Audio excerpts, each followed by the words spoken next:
क्या दोस्तों, आपका हेयर ट्रांसप्लांट हो चुका है एंड नाउ आपको डॉक्टर बोल रहा है कि आपको पीआरपी ट्रीटमेंट्स लेने चाहिए। नाउ यू आर कंफ्यूज कि मैंने ऑलरेडी ट्रांसप्लांट में इतना पैसा लगा दिया है, नाउ अभी मैं पीआरपी का और ट्रीटमेंट में इन्वेस्ट करूँ कि नहीं, what will be the best choice for me.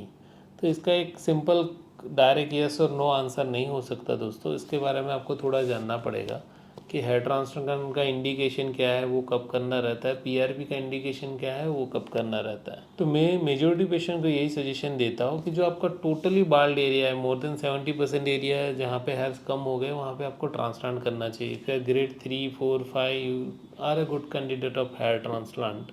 Okay, तो जो एकदम बाल्ड एरिया है वहाँ ट्रांसप्लांट करना सही रहता है। पर अगर आप ट्रांसप्लांट कर भी लो तो आपका बचा हुआ एरिया जो है, जो existing here in other areas है, उनको आपको डेफिनेटली अच्छे से प्रोटेक्ट करना है। अगर आपकी 20 to 30s में बाल्डनेस स्टार्ट होगी और रैपिडली प्रोग्रेसिव है, तो आपको पता है कि आपने एक एरिया में ट्रांसप्लांट किया तो दूसरा एरिया भी आगे जाके खाली हो सकता है। For maintenance that area PRPs are kind of necessary, not compulsory but necessary. Okay, PRP से होता क्या है कि आप बिना फिनास्टेरॉइड या डूटास्टेरॉइड या लो डोज में भी आप पीआरपी के साथ रिजल्ट ला सकते हो, ताकि फिनास्टेरॉइड डूटास्टेरॉइड जैसी ड्रग्स को आप less side effect causing treatment like PRP और उससे रिप्लेस कर सकते हो। तो एक एडवांटेज ये है कि इसमें वो डीएचटी ब्लॉकिंग या ऐसे साइड इफ़ेक्ट्स नहीं है। दूसरे इसके रिजल्ट ज़्यादा अच्छे एंड लॉन्ग टर्म आते हैं, तो आपके अदर एरियाज़ में डेफिनेटली वो हेल्पफुल रहता है। जैसे ये पेशेंट की स्टोरी बताऊँ तो 2017-18 में हमने इनका फ्रंट एरिया के हमने ट्रांसप्लांट किया था। Because of corona and Covid के टाइम पे वो अच्छे से मिनॉक्सिडिल और वो सारा फॉलो नहीं कर पाए। उनको, वो गांव में रहते तो वहाँ मिनॉक्सिडिल और सारी चीज़ें मिली नहीं, तो उनका क्या हुआ कि फर्दर बाल्डनेस एक्सटेंड हुआ। जो पीछे का एरिया था वहाँ के बाल शॉर्ट एंड थिन और वैसे होते गए। 2020-21 में वो मेरे पास वापस मिलना है कि सर आपने फ्रंट का ट्रांसप्लांट किया, वो तो अभी भी अच्छा ही है, बेस्ट है, बट मुझे अभी बाकी के एरिया में थिनिंग हो रही है। और ये काफ़ी पेशेंट को होता है। तो इनके केस में हमने माइक्रोस्कोपी की, उनका स्काल्प में एनालिसिस किया कि अभी भी फॉलिकुलर एक्टिविटी 100% है वहाँ पे। तो वो एरिया में हमने बोला कि आपको अभी सेकंड ट्रांसप्लांट की ज़रूरत नहीं है, और आप आगे जाके भी अवॉइड करना चाहता हो तो एक ट्रीटमेंट प्रोटोकॉल बना के, जो मैंने बोला वो ट्रीटमेंट उन्होंने 6 महीने तक फॉलो किया।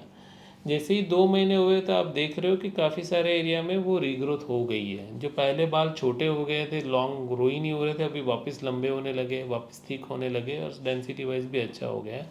2-3 महीने में भी अभी उनका स्काल्प इवन हो गया है। पहले आगे ज़्यादा ग्रोथ दिख रही थी, बीच में कम हो रही थी, तो अभी सेम इवन लेवल की ग्रोथ होने लगी है।